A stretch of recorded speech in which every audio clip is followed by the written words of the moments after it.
My show on Saturday, I really want to tell you about this because it's a local issue. D49 is having a school board race.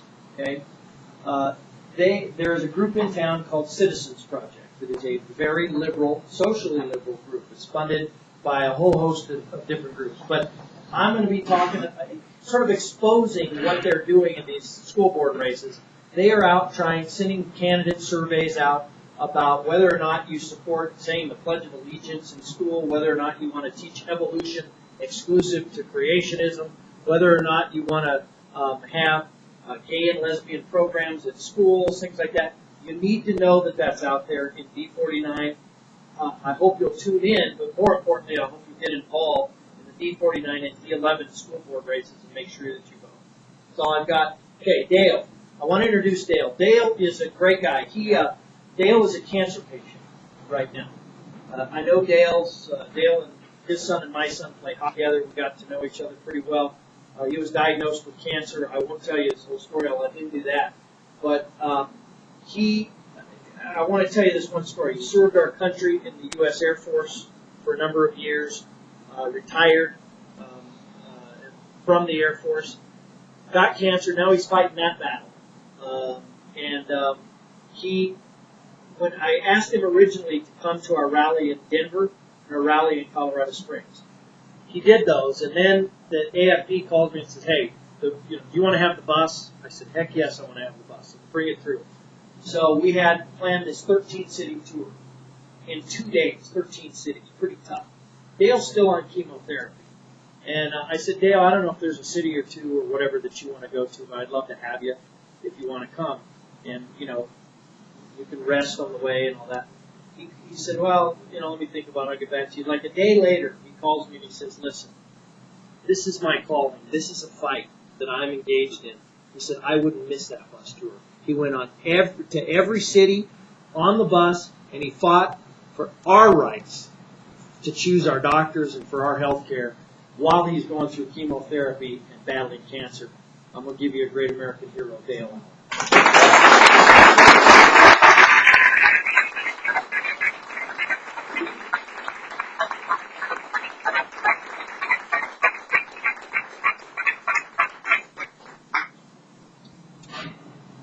The problem with the camera, I like to move around when I talk.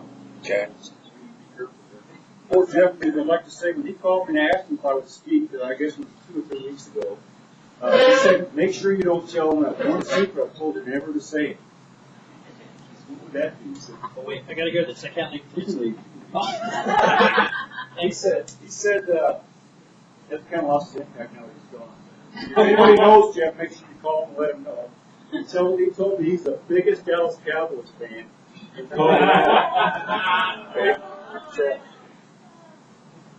That's true.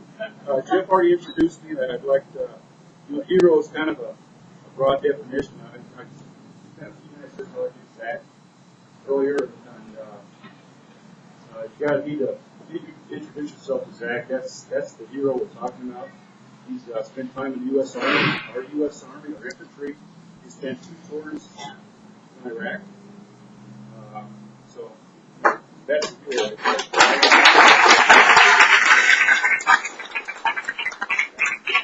I appreciate that. I'm sure I'll use that. I was diagnosed with cancer in December of 2006.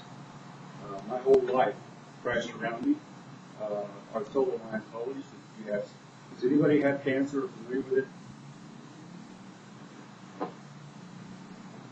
I was told I had stage 4 colorectal cancer, which means it metastasized, which is a medical term for it. It found a small way to get to my liver. I'm sorry?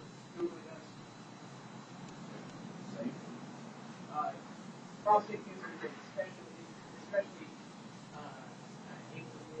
that's like when they do those CAT scans when you're having babies and pelvis, they're going to get in your oncology looking for liver mets all the time.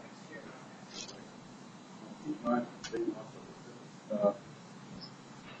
Can everybody hear me in the back? My voice doesn't carry very well? Okay. We heard a lot about in the last few months about what's going to happen if there's government-run health care and the length of time it takes when you're diagnosed with something, when you see your doctor for the first time and a specialist for the subsequent visits, when do you start to get treatment? I say it takes months.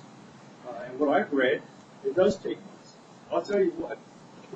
I saw my primary care physician the Monday before Thanksgiving in 2006. I was out of town the next day on Tuesday. I went to Washington, D.C. for a business trip. I came back Friday. I had a colonoscopy that Monday before Thanksgiving. I had a biopsy. I had a CAT scan, an MRI. I had surgery. Just to install a port in your chest for infusion of chemotherapy. I had chemotherapy. I saw a second surgeon to see if it was possible to operate on my liver, which it was not. I saw an oncologist and I started chemotherapy.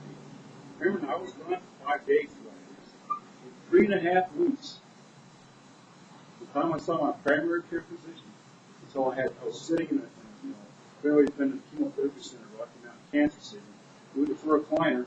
It's a nice comfortable chair, but you're plugged up to chemotherapy. 3.5 weeks that long. And that's phenomenal. Okay, I was on chemotherapy for, I still am. I was on the battery acid chemotherapy for about 6 months. It was terrible. It was very expensive. One chemotherapy drug alone, I had 5. One chemotherapy cost per treatment every 2 weeks is $5,000. It's called Avastin. If anybody's ever heard of it, it's being increased in use around the world, well, especially, let's say, in the United States. I don't want to get into why that, but I'll tell you why in a little bit. Avastin is a very popular chemotherapy treatment. It's targeted. It does very specific things for chemotherapy. A lot of countries, United Kingdom and Canada, don't like to use it, okay, because it's so expensive. There's not a lot of statistics, and whether you're a statistician or a man who likes to see graphs, there's not a lot of data to indicate that increased use of acid, decreases your slope towards, time here and survivability. With stage 4 colorectal cancer, you start out, time's up here, before you know it, you pass away. I was given, less than 2 years to live. That was 3 years ago. Now, part of that is Avastin, which is very expensive. Okay. I was on that Avastin and other drugs.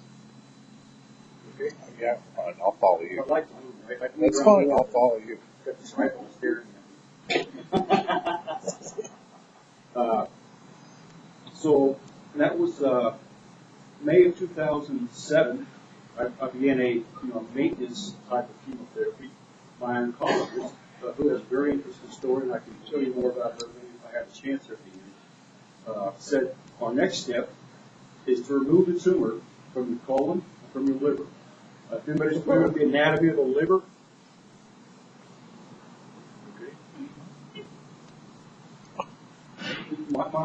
my tumor was in the location of the liver that is very critical to its survival, its operations. Right in the middle, you have 2 lobes, on the left and right.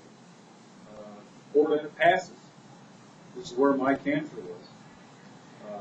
was clogging up the arteries, the veins, the bile ducts, you name it. It was clogging up. It had to be removed. The first surgeon I saw said, a general surgeon here in Colorado Springs, a very good man. I liked him. I liked what he did. He said, I don't have the skills. I don't have the facilities. I don't have the training. I don't have the tools to do what needs to be done for your liver resection. I went back, told my oncologist, said, that's not the answer. That's the wrong answer. We're going to go, I have private health care insurance. I also had private retired military. My oncologist said, that's the wrong answer. We need to be aggressive. We need to fight this. We need to get this removed from your body as soon as possible. I went to our very own University of Colorado Health Sciences Center in Denver. It's a fantastic facility. That's the new one where Pitt Simmons used to be. The surgeon I saw there, when he first walked in the door, I thought, he must have the wrong room because he looked like Doogie Howser. My first question, really, to him was, does your mom know you're doing this? I said, yes, she does. Very young man, trained at MD Anderson in Houston, part of the University of Texas healthcare system, one of the finest in the world. That's where he was trained. He looked at my case, he said, you know what? He said, I think I can do this.